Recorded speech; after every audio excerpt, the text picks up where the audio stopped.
Welcome to the podcast today. I have Dr. Bill Rawls on the podcast, and he's going to be sharing with us all about gut health, herbal supplements, and really how we can continue to take a holistic approach to ourselves. So, welcome to the podcast today. Feel free to introduce yourself and share us a little bit about you. Oh, well, thank you. Yeah, I'm Dr. Bill Rawls. I've been a physician for about 30 years.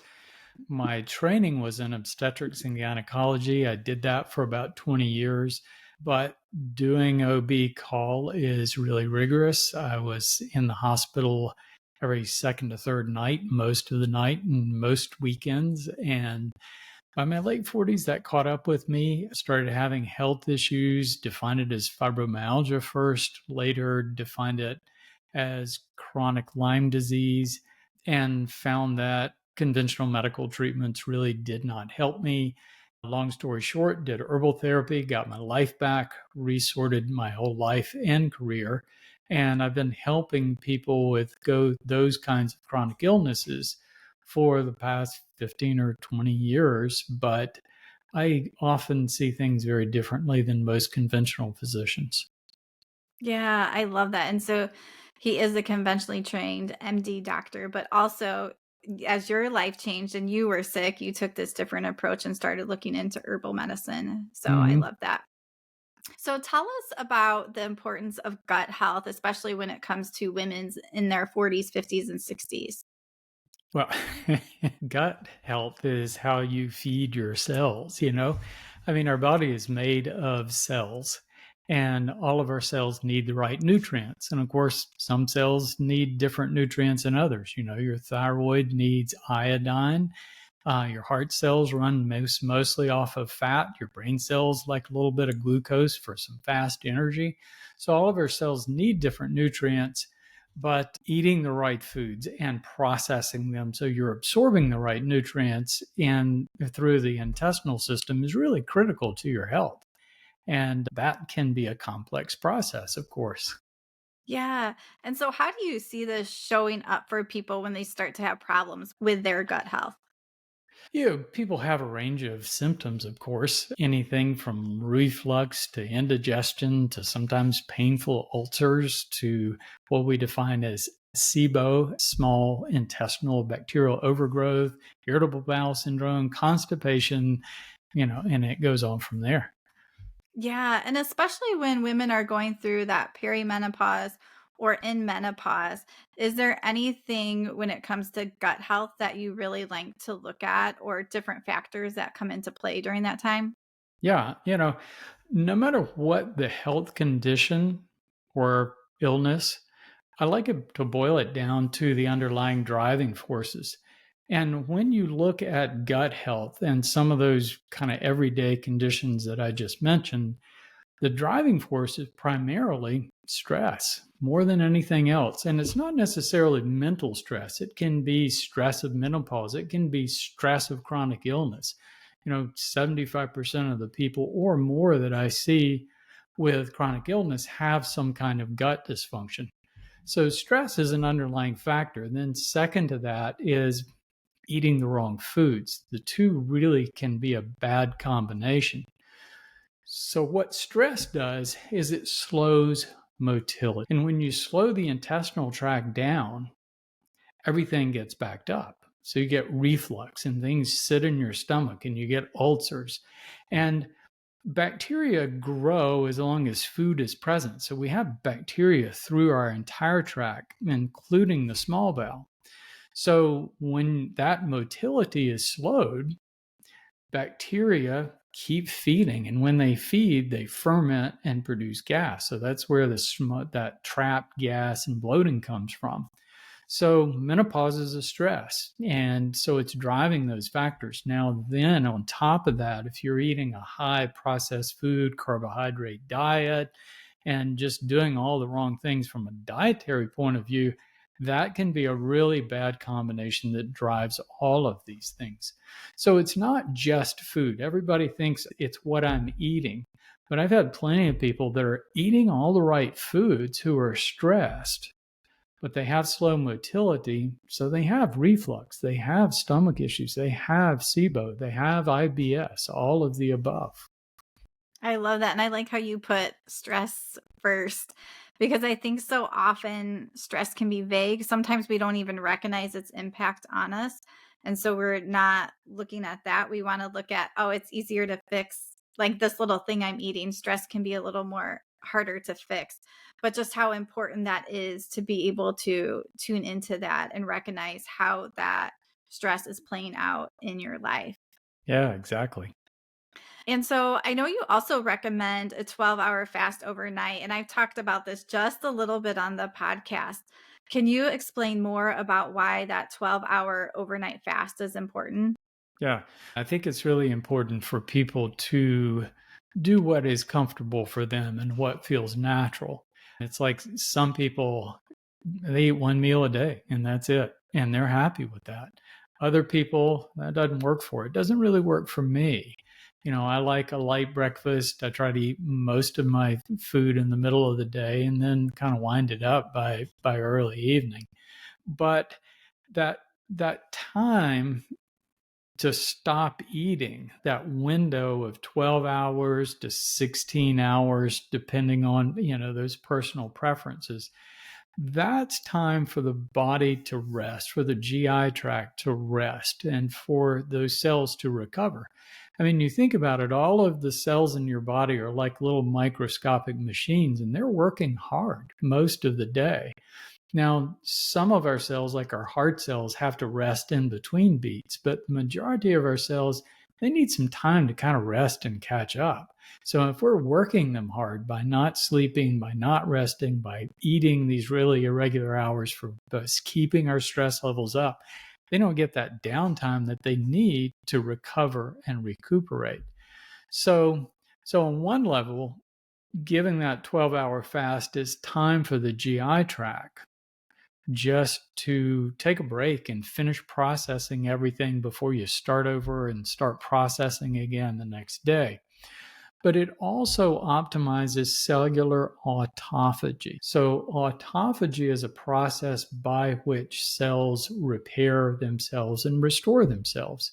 And so, we know that 12 to 16 hours of fasting really helps promote autophagy to cells throughout the body. So it's really valuable from that respect. Yeah, thank you for sharing that. And I mean, from a practical standpoint, if you stop eating by 8, you can eat at 8 in the morning again. It's not that long. A lot of kids, they need a good amount of sleep at night, and they can do this too because their body needs to also recover. Yep. And so, from a herbal standpoint, what do you recommend herbal supplement wise to help support gut health? I think as far as gut health, a lot of it is addressing those stress factors, but also the right foods that you're eating, eating a whole food diet, eating plenty of vegetables. Yeah, those things are important as far as normal gut function.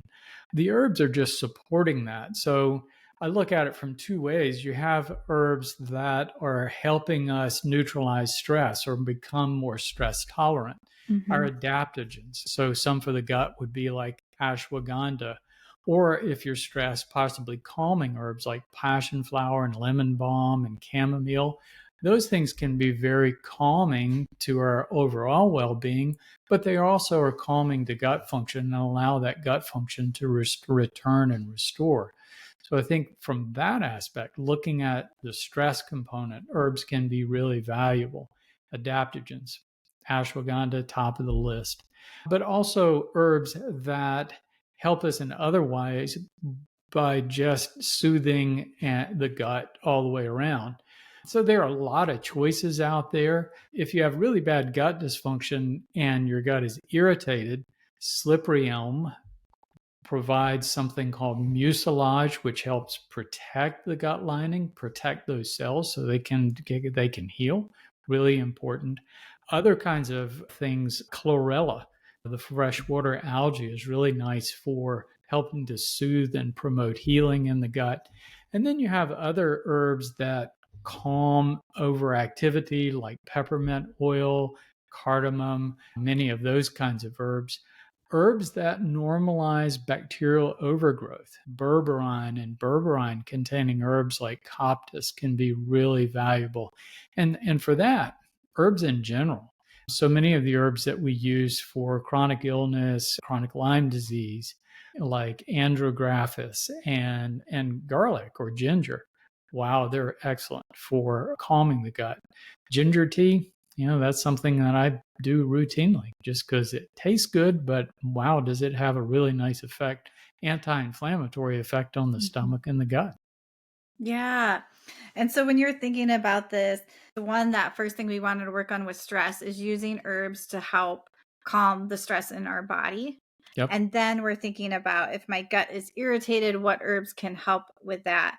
And then also what herbs can help if I'm having bacterial overgrowth. So thinking about these different things. And we didn't mention it yet, but you wrote the book, The Cellular Wellness Solution, that I have too. And this book is laid out really nicely because you can turn to the chapter on gut health and learn more about these herbs too. So I'll share that link in the description for you guys. Okay. So I think that's really helpful because first it goes back to we need to calm stress in the body. And we can use cognitive strategies, journaling, other things like that. And then we use some herbs to help support that too. And also having that base of making sure that we're eating whole food, healthy food, working with that first. And then we add the supplements in. And, natural behavior. I mean, taking several walks a day is really good for your gut because that calms you, and it's just a natural process that helps that gut function work during the day. Yeah. And I love that you're bringing all these up because it's important to have that strong foundation of healthy lifestyles and then adding the extra support on top where you need it to. And so, Dr. Rawls, what would you say about herbal supplement when it comes for people to feel more comfortable during the perimenopause and menopause transition? There's some really nice herbs for that also. And what we're looking at with perimenopause is the loss of cells in the ovaries to produce estrogen. So it's a natural part of life. It happens. And gradually, what's happening is we're losing, along with fertility, we're losing the ability to produce estrogen. So when that is starting to wane and estrogen starts fluctuating, then we have a lot of different kinds of symptoms. You have to think about what hormones do in the body is connect cells, all right? So our entire body is made of cells. And every cell in the body has to be in communication with every other cell in the body all the time. So every cell in the body has estrogen receptors. A lot of people don't know that. So when our ovaries are working in a normal fashion and you're getting that cyclic change in estrogen and progesterone and other hormones, then the rest of the cells of your body are aware of that. When that starts to fluctuate and those levels are erratically going up and down, it sends an erratic message to all the other cells in the body. It also sends an erratic message to the hypothalamus. So the hypothalamus is a small, about walnut size part of the brainstem that is basically a thermostat. It controls sleep and wake and temperature and hunger and all of these things. And it works through the pituitary, which regulates through the thyroid metabolism, through the adrenals, our stress and circadian rhythms, and through the ovaries, our reproductive functions. So when that estrogen starts to falter and starts to become irregular, the hypothalamus is getting bad feedback, and that affects everything in the whole chain. So it's affecting metabolism, it's affecting hunger, it's affecting sleep, it's affecting our ability to tolerate stress. So that whole wiring gets disrupted.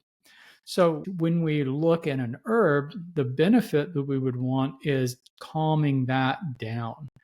And so many of our herbs are adaptogens, again, that we mentioned, ashwagandha being at the top of the list, have the effect of balancing those hormones, that feedback that's coming to the hypothalamus.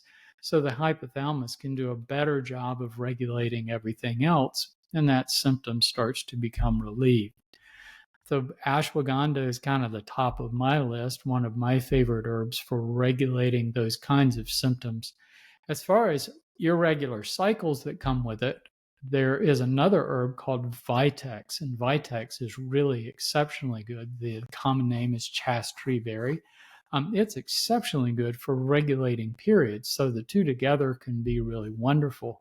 I often add calming herbs of various kind with the ashwagandha, and one of my favorite things is L-theanine, a substance. It's an amino acid that you find in green tea that has this effect of competing with our exciting neurotransmitters in our brain. So it's calming us without sedating us. So it helps us focus our brain. Ashwagandha can help focus mental functions. So you put all those things together and it can be a really nice effect.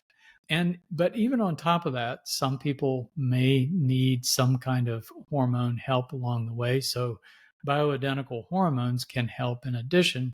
But if you're using the herbs, your requirements for estrogen replacement will be lessened.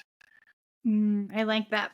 Yeah, so thinking about how can we start with our lifestyle strategies of food, exercise, nutrition, and stress relief, then adding in these herbs. How can we use those herbs to help bring more calming and less stress into our body? Then adding the bioidentical hormones if someone still needs it too. Yeah. Yeah, absolutely. Yeah, and I think that's a great way to look at it and look at the different step-by-step approach. And also, when someone is transitioning from perimenopause to menopause, the progesterone is slowly going down over time too, which is a Yep. natural calming hormone. So a lot of what you're talking about is how can we continue to sort of bring more calm and less stress in our body? Because I think a lot of women have tend to put themselves on the back burner and they really haven't taken care of themselves. So I think it can also be an opportunity of how can I take care of my body better? Yeah, if your body is stressed, then all of that is going to be more difficult. And so, yeah, doing all the things that you need to do as far as diet and lifestyle, they're so important. But herbs on top of that can make a huge difference in someone's life, especially, if they're in that stages of trying to make those changes, which can sometimes be challenging. I mean, life just gets in the way so often. Yeah. And what we're talking about herbal supplements, is there much of a risk of taking an herbal supplement? Yeah, it depends on the herb, like everything else. So, when we talk about herbs, we're talking about plants. And of course, not all plants are safe for us. Nobody would make the mistake of eating poison ivy for health benefits, right? So when you look at plants, things that we can use span all the way from food, which is basically nutritional, to plants with strong drug like or poisonous properties that we would probably want to stay away from.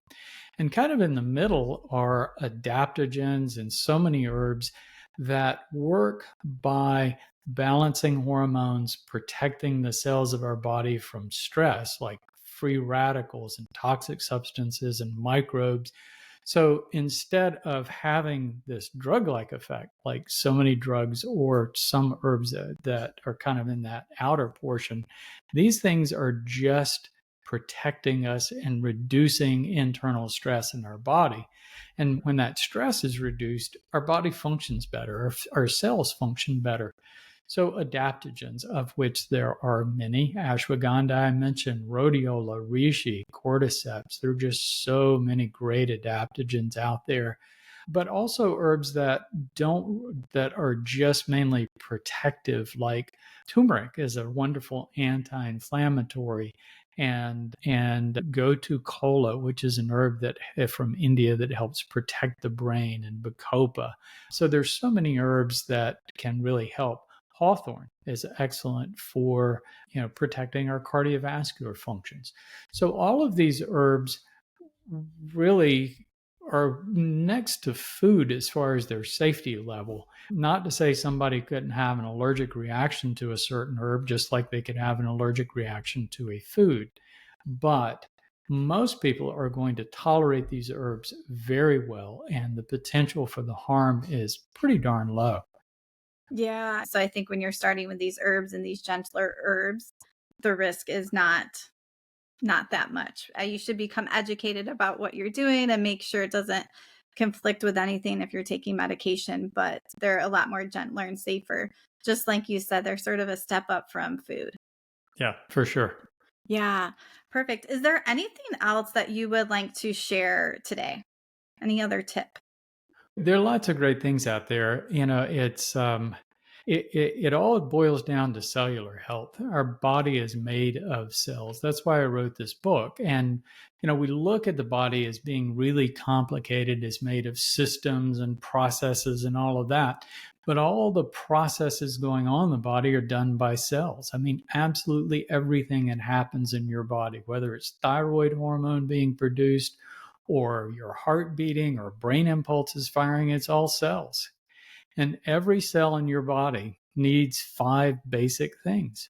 It needs the right nutrients, needs a clean environment free of toxins. It needs downtime to recover. And generally, that's like 8 hours of sleep at night. It needs good blood flow from physical activity to flush away toxic substances.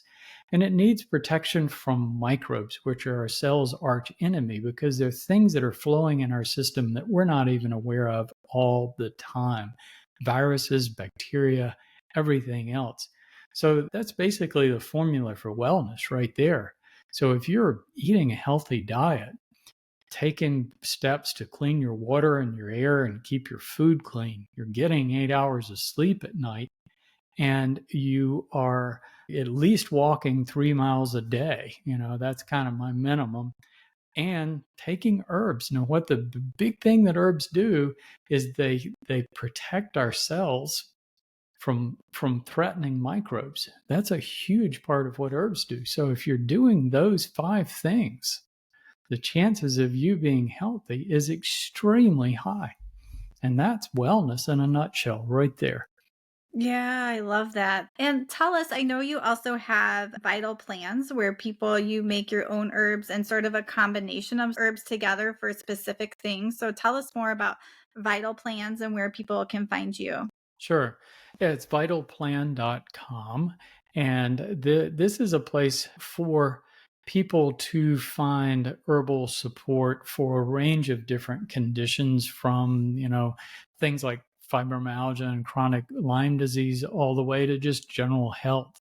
So it's combinations of supplements that I have found over years working with people just do all the things that I want. And they're built around that formula of cellular health just to build out what people need on an everyday basis to stay healthy or recover lost health in different situations.